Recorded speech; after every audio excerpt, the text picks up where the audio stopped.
Hi everyone.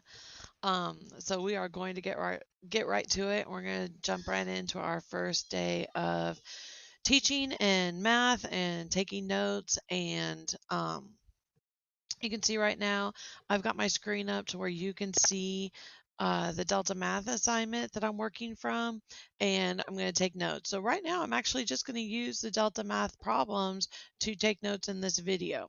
Okay. All right, so we're going to jump right in. It says evaluate the expression shown below and write your answer as a fraction in simplest form. All right, so here's our example. So 1/6 minus 9/8. All right, so I'll be honest, I am an old school math teacher. I utilize approaches that I learned as early as third grade. Okay, and so I was taught that when I add or subtract fractions, I actually set up the problem going down the page. Okay, and it's just because of how I'm going to show my work. So 1/6 minus 9/8. Okay. All right. And so what I remember my third grade teacher telling me was that they had to have common denominators. Okay. All right. And so the common denominator for 6 and 8. Okay. Now I will talk about it in a later video, maybe, but I'll talk about how to find greatest common factor in your calculator. I'm not going to do it just yet because my computer might not decide to work with me very well. All right. But I know that common denominator for 6 and 8 is 24. Okay. So that means I'm going to put 24 here and 24 here. All right, which means I need to multiply the numerator and the denominator by the same thing in order to change it over to 24. So for 6, I multiply by 4. So that means I multiply the numerator and the denominator by 4. So that 6 times 4 is already done, which is 24. And then 1 times 4 is 4. And then for 8, to get to 24, I got to multiply by 3. So then 9 times 3 is 27. Okay, so that means I now have a common denominator, which means I'm now allowed to subtract. So 4/24 minus 27/24. Okay, it's actually a negative number because I'm just going to subtract the numerators. So I get negative 23 over 24.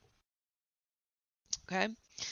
All right. And then if I could reduce, I should reduce. And I'm actually going to use the word simplify.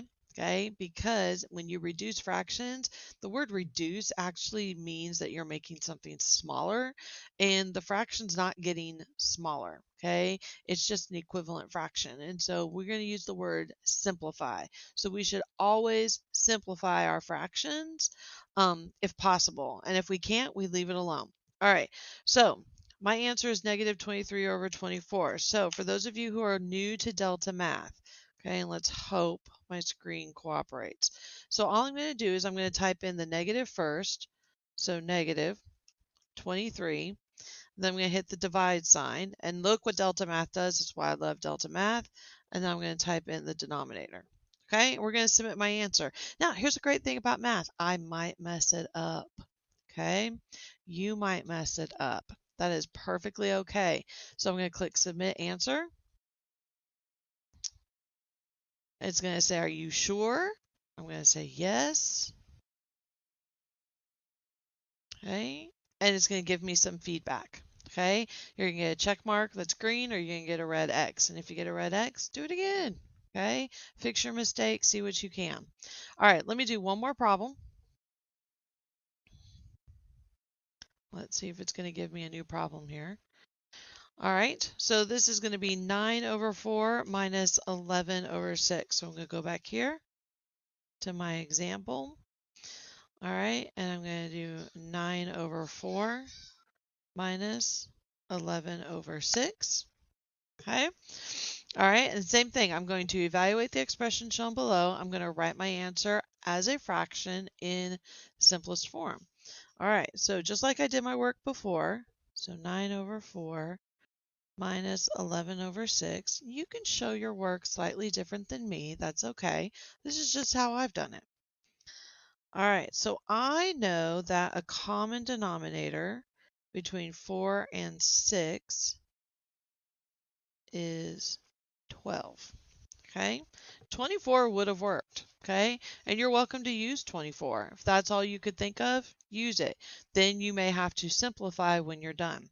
All right, so in order to get 4 converted to 12, I need to multiply by 3 on the top and the bottom. That's what keeps it balanced. That's what keeps it equal. On the bottom, 6 to 12, I got to multiply by 2. So I have to multiply the top and the bottom by 2.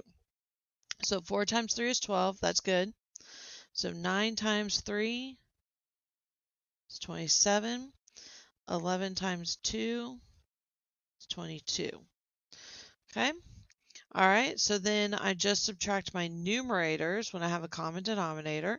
So 27 minus 22, well, that gives me 5 over 12. Okay?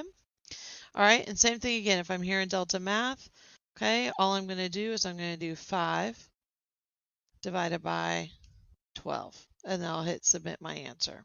Okay? All right, so let me close this one, or let me just go off of Delta Math. Okay?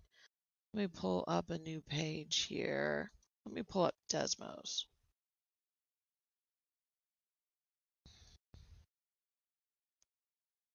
Okay. All right, and let's talk about using Desmos to solve the problem.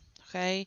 Now, if you noticed in your assignment, it says that you need to show your work. Okay. So you can't use Desmos to do all of the problem. Okay. But if you are needing help and you want to check your work, okay, you're just going to pull up the graphing calculator. I know we're not graphing, but it still works. I promise.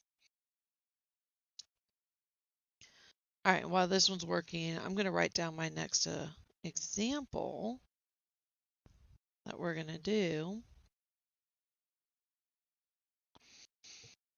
All right, so if you want to check your work, so let's take this last problem that we did. So 9 divided by 4. So 9 divided by 4. Okay, now in Desmos, you have to tell it to move forward. So I'm going to use my arrow key on my keyboard. Okay, minus. Okay, and now I'm going to do 11 divided by 6. Okay, and then you can see that you have your answer right here. Now, here's the problem with Desmos is that they didn't give it to me in fraction form. So that's okay. If you click right here where it says 2, okay, so it leaves your problem right there. Take your answer, okay, 5 divided by 12, and compare those decimals. Okay, so if those decimals are the same, you know you got the problem correct. Okay, so that's how you can use Desmos. All right, so let's look back here at my problem here. So let's just say I want to jump in and say, you know what, I want to know right off the bat what the answer is, or at least what the decimal is. So I use my arrow key and then plus 5 divided by 7. All right, so I know this funky decimal is my final answer. All right, so let's go back here to my work. So 2 over 3, 5 over 7, and I'm adding. All right, so a common denominator for those. So a common denominator for 3 and 7 is 21. Okay. Now, how am I getting that? If you're still sitting here going, how is she coming up with these numbers off the top of her head? Well, I'm just thinking about numbers. I'm thinking about numbers that I know. So when I go back here to 6 and 8, I'm thinking about 24 is divisible by 6 and 8. If I divide by 6 and 8, I get an even number, or it divides evenly. There's no remainder. Same thing with 12. I know 12 is divisible by 4 and divisible by 6. All right, so same thing here. When I've got 3 and 7, well, what number is divisible by 3 and 7 at the same time? Well, that's 21. Some of you might be looking at it and say, well, you just multiply 3 times 7 and you get 21. Okay, that works if these numbers are prime. Okay, but it doesn't work all the time. So that's why I don't take that approach. Because notice here, if I multiply 4 times 6, I'm going to get 24. But remember, I said you could use 24. You just might have to simplify when you're done. Okay. All right. So to get 3 converted to 21, I got to multiply by 7. Okay. And I got to multiply the top and the bottom to keep it equal. For 7 to convert that to 21, I got to multiply by 3. Okay. And top and bottom, that's what keeps it equal. All right. So 3 times 7 is 21. So 2 times 7 is 14. 5 times 3 is 15. Okay. And so when I add those together, so I get 15 plus 14, well, that's 29 over 21. Okay, so let's see here in Desmos how I did. So if I go here and I type 29 divided by 21, okay, that's good. Okay, my 2 decimals match. Okay, all right, so that's all you're going to do for today. Okay, super easy, super simple. I know for some of you are thinking, that's it. Okay, we're also trying to ease you back in, getting back into the routine. And so I always like to start with topics that are a review. Okay, just give me a couple of days and you'll probably start seeing some brand new material. But right now, enjoy this time of getting to be able to do some review work. Okay, all right, good luck. If you have any questions, you know how to contact me.